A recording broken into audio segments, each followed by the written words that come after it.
Olá, amigos, bom dia! Está começando mais um Cidade Entrevista e no programa de hoje, política. Direto dos estúdios da TV Tibagi, em Maringá, o nosso convidado é o senador Álvaro Dias, do PSDB. Senador, bom dia, obrigado por ter vindo. Prazer tê-lo conosco mais uma vez. Bom dia, Gelson. Eu que agradeço você ter vindo para gravar essa entrevista, um prazer muito grande. É sempre muito bom ouvi-lo, senador, principalmente na semana em que o Brasil viu estarrecido o retorno de Renan Calheiros à presidência do Senado. Foi uma surpresa para o senhor, senador? Surpresa não, mas é um deboche, né? Isso merece o achincalhe nacional, como vem ocorrendo. As pessoas não entendem como pode uma casa política, que é considerada a casa da maturidade política, agir desta forma. E é surpreendente ver também o governo, a presidente da República, apoiando a candidatura, todo o governo, os partidos do governo e até alguns votos da oposição, do meu próprio partido. Isso é oferecer razões de sobra para o achincalhe nacional. Por quê? Renan já foi presidente da casa e renunciou em função das denúncias. Essas denúncias hoje são oficiais, que partem do Procurador-Geral da República. Ele denunciou agora ao Supremo Tribunal Federal. Há uma ação criminal no Supremo Tribunal Federal. Como pode o Senado, uma instituição essencial, onde estão fincados os alicerces básicos do Estado de Direito Democrático, como pode uma instituição como essa se sujeitar a esse achincalhe, a esse despropósito, a esta agressão ao sentimento nacional, subestimando a inteligência das pessoas? Por que fazer isto, né? Na verdade, a eleição do Renan significou que o Senado desdisse o que disse em 2007, quando exigiu dele a renúncia. Ou seja, o Senado revogou a renúncia do Renan Calheiros. E a eleição dele não é simplesmente porque está no PMDB, partido do vice-presidente da República, não, Álvaro? Tradicionalmente é porque é do maior partido que indica. Agora, é evidente que tem que haver também bom senso no maior partido, é evidente que tem que haver bom senso no governo. Fica a impressão, e eu me sinto autorizado a afirmar isso, que o governo quer transferir a fábrica de escândalos para o Congresso Nacional. Porque se os escândalos acontecem no Congresso, ocupando a imprensa, o jornalismo investigativo, o Poder Executivo fica protegido. Tira o foco, né? Tira o foco. As luzes se voltam para o Congresso e o Executivo fica na penumbra, podendo errar mais confortavelmente, né? Eu estou autorizado a fazer esse raciocínio, né? Porque o que justificaria?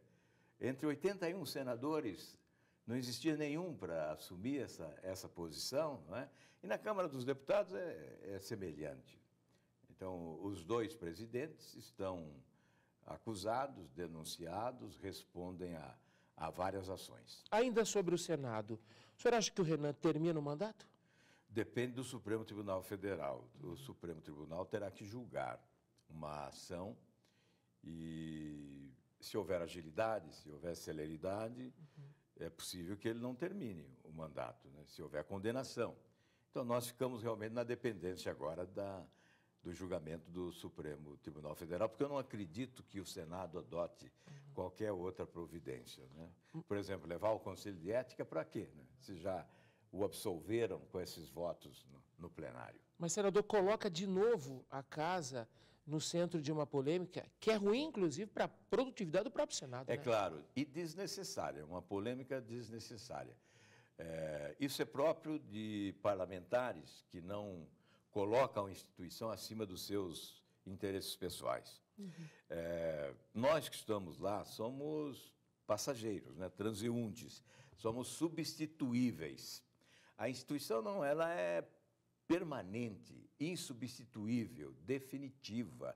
Ela tem que ser preservada, mesmo passando sobre os nossos próprios interesses. É evidente que Esse deveria ser o comportamento da maioria e não foi. O que faz o cidadão, o eleitor comum, senador, com quem o senhor conversa, com quem o senhor se encontra aqui em Maringá, Londrina, no aeroporto, Brasil afora, no momento que Renan Calheiros retorna à nossa principal casa de leis, e impotente o brasileiro vê tudo isso? São dois cidadãos de características diferentes, né? Aqueles que dizem assim, mas vocês fazem cada uma, hein? Ou seja, generalizando. Sobrou, né, para todo mundo. Colocando, né? Todo mundo no mesmo embornal, né? Mas há aqueles que acompanham mais de perto. Aqueles que não acompanham e que generalizam perguntam, e você, votou como? Você votou no Renan? A propósito, o senhor está comentando o voto dos seus colegas senadores ou não? Não. Melhor não. Como o voto é secreto, não há como você revelar. Mas alguém pergunta, como é que você votou? Né? E eu digo, bom, a pergunta é uma ofensa. Não chega a ser uma ofensa, porque nós sabemos que alguns não tiveram tempo de acompanhar, não puderam ler os jornais, etc. Mas quando perguntam isso, eu digo, olha, depois de tudo que eu fiz, eu participei de várias reuniões desde o ano passado, buscando uma alternativa, né, para evitar a eleição do Renan. Nesse mês de janeiro, que foi recesso parlamentar, eu respondi a muitas perguntas de jornalistas, sempre nessa direção. Aí estimulei a candidatura do senador Pedro Taques, né, e fiz o discurso no dia da votação, portanto, abri a minha posição, né, fiz um discurso no plenário, diante do próprio Renan, declarando a minha posição. Então, quando eu ouço essa pergunta, a minha resposta é a seguinte, depois de tudo que eu fiz nesse período, se votasse no Renan, seria um verme, você tinha que me esmagar debaixo do pé. Embora secreto, senador, alguns deram pistas importantes. Por exemplo, o suplente senador paranaense, que recentemente foi guindado à casa na vaga da então senadora Gleisi Hoffmann. Sérgio Souza, perdão. Isso. Foi para a tribuna ele declarou e declarou o voto dele. Declarou. Os companheiros de partido do Renan votaram nele, né? Isso com duas exceções, o Pedro Simão e o Jarbas Vasconcelos. Mas os demais votaram no Renan Calheiros. E por falar em Sérgio Guerra, PSDB reage a essa eleição? Vai se posicionar como a partir de agora, senador? Olha, veja, um partido que quer chegar à presidência da República e que é, como maior partido de oposição, a principal alternativa. Fica brigando e se desgastando por um carguinho na mesa, perde grande oportunidade. O PSDB consegue se desgastar mais do que o governo num episódio como esse, que deveria ser de inteira responsabilidade do governo. Senador, o desgaste deveria ser inteiro, de forma absoluta do governo. No entanto, o PSDB conseguiu se desgastar mais do que o próprio governo. Eu vi um colega da CBN dizendo que o PSDB ainda não aprendeu a ser oposição, assim como o PT não aprendeu a ser governo. O senhor concorda com isso? Eu concordo. O PSDB não faz oposição para valer, né? Alguns fazem oposição. E eu, modestamente, me incluo entre estes que fazem oposição. Mas o partido, de modo geral, não faz oposição. Aliás, a oposição foi dizimada, é um fenômeno no país, em função desse modelo promíscuo, que é o modelo do balcão de negócios. O eleito assume o poder, instala o balcão e convida. Venham todos se fartar na mesa do poder, né? E há um loteamento dos cargos. Mas os cargos são insuficientes. Então, o que acontece? Cria-se ministérios estatais, diretorias, secretarias, coordenadorias, departamentos, cargos comissionados. Enchamos a máquina. Arrecada-se horrorosamente, porque não se faz reforma tributária, os impostos são crescentes, né? Então se arrecada muito e todo o dinheiro, praticamente todo o dinheiro é gasto na manutenção dessa estrutura monumental que foi o loteamento do Planalto Central entre os partidos políticos. Então, na oposição ficam poucos. Numericamente, a oposição hoje é limitada. Aliás, é a menor oposição da nossa história, né? Nós temos no Brasil uma oposição menor do que a da Venezuela, do Hugo Chávez. Poucos e cansados? poucos e amedrontados. Senador. O senhor se sente amedrontado, senador?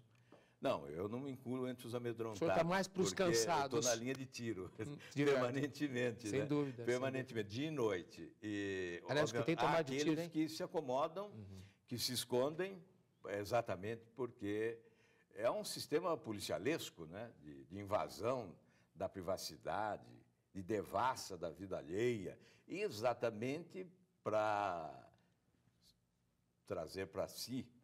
E, como diz, eu não queria usar essa expressão aqui, por favor, mas são os do rabo preso, né? Ficar com o rabo preso, para evitar o confronto. É cooptar, né? Isso é, a cooptação, ou distribuindo vantagens, favores, benesses, ou então com ameaças. Então, conquista-se o silêncio. Mas esse sistema, eu acho que isso que é essencial. Nós temos que combater esse sistema, esse modelo, né, da promiscuidade, aí, da cooptação de todos os partidos e de todos os políticos, né? Porque isso custa muito caro ao país. Reduz o espaço da oposição, então, crítica reduzida, denúncia quase... só a imprensa, né? Vigilância reduzida. A imprensa, né, acaba fazendo a oposição, a imprensa, porque reduz no mundo político, a redução é brutal. E não há fiscalização, com isso o governo pode errar mais confortavelmente, né? E aí gasta em publicidade e passa uma imagem irreal, né? E quando há o despertar, pode ser um pouco tarde, o prejuízo já é grande, né? O rombo já é enorme. Veja o caso da Petrobras hoje, né? Há quantos anos eu venho denunciando? Tentativa de CPI. Eu protocolei 16 representações na Procuradoria-Geral da República denunciando a administração anterior da Petrobras, né, com irregularidades, desvios. Citar dois aqui, um na obra lá Abreu e Lima, em Pernambuco, sim, um superfaturamento de 2 bilhões de dólares. Aqui na refinaria Getúlio Vargas, em Araucária, um superfaturamento de 800 milhões. O próprio Tribunal de Contas revelou isso. Então, a Petrobras, uma caixa preta, desvios monumentais, e o que ocorre agora? Aumenta o preço da gasolina, do diesel, as ações perdem valor, o prejuízo é enorme para os acionistas. Ameaçadas de quebrar. O lucro da empresa é reduzido, como consequência da má gestão, gestão claudicante. Gestão inescrupulosa. Nem a Graça Foster botou a coisa na linha, senador? Ela está tentando. O senhor confia nela? Eu faço justiça porque ela está tentando mudar o caminho da Petrobras. Recuperar a tradição de ser uma empresa tecnicamente qualificada, com quadros de funcionais fantásticos. Uma referência, né, mundial no setor, referência mundial, competência, know-how, etc. Uma grande empresa, a maior empresa pública brasileira. E ela, infelizmente, a incompetência de gerenciamento, a incapacidade administrativa e a desonestidade, tudo isso leva a Petrobras a esta situação. O pré-sal é uma incógnita, é uma fantasia vendida sem escrúpulo algum, de forma espetaculosa, né? Como se fosse salvar o país de todas as mazelas, de toda a pobreza, de toda a miséria, como se fosse transformar o Brasil na grande nação do mundo, e nós não sabemos o que vai ocorrer com o pré-sal, que continua lá no fundo do mar, mas muito fundo mesmo, né? Profundidade incrível, né? E nós não sabemos daqui a quantos anos teremos benefícios do pré-sal. Senador, até pela importância da referência política que o senhor construiu ao longo da sua carreira, ouvi-lo com frequência é uma recomendação de juízo. Eu tenho a oportunidade de falar com o senador. Não, a necessidade. A cada, pelo menos 6 meses, 2 vezes por ano.